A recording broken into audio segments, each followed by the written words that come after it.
नमस्कार, मैं हूं आपके साथ रोहित और आप देख रहे हैं एनएफ न्यूज। 2014-2019 जीतने के बाद नरेंद्र मोदी 2024 की तैयारी में जुटे हुए हैं।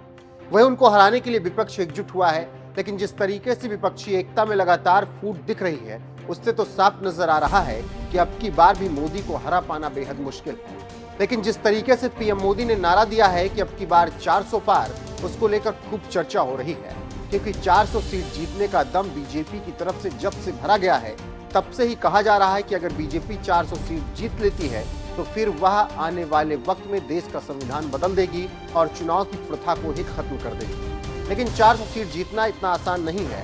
हालांकि बीजेपी पूरे जोर शोर के साथ चुनावी मैदान में है और साउथ का भी किला भेदने की तैयारी में जुटी हुई है।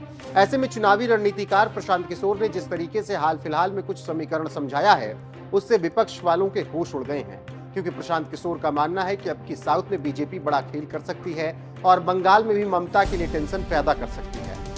प्रशांत किशोर ने अपने बयान में कहा, यह गिने कि पिछले 5 सालों में प्रधानमंत्री ने राहुल गांधी, सोनिया गांधी या किसी और विपक्षी नेता की तुलना में तमिलनाडु के कितने दौरे किए। आपकी लड़ाई उत्तर प्रदेश, बिहार और मध्य प्रदेश में है, लेकिन आप मणिपुर और मेघालय का दौरा कर रहे हैं, तो फिर आपको सफलता कैसे मिलेगी। विपक्षी पार्टी सिर्फ केरल जीतकर देश नहीं जीत सकती। तेलंगाना में बीजेपी पहले या दूसरे नंबर की पार्टी होगी, जो एक बहुत बड़ी बात है। ओडिशा में नंबर 1, पश्चिम बंगाल में भी बीजेपी नंबर 1 पार्टी बनने जा रही है।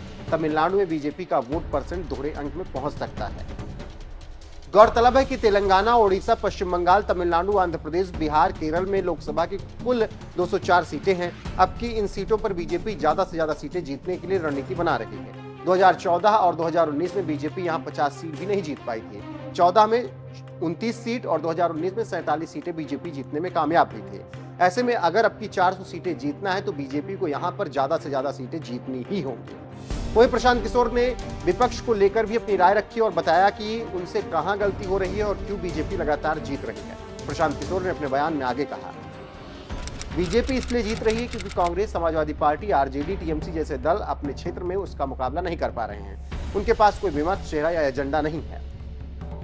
अब ऐसे में देखना होगा कि विपक्ष बीजेपी को रोकने के लिए क्या रणनीति अपनाता है, क्योंकि प्रशांत किशोर का तो मानना है कि अब की साउथ में बीजेपी मजबूत हो सकती है और बंगाल में भी बड़ी पार्टी बनकर उभर सकती है, जिसके लिए मोदी के नेतृत्व में बीजेपी नेता लगातार मेहनत कर रहे हैं और विपक्ष रणनीति बना रहा है मोदी को हराने की।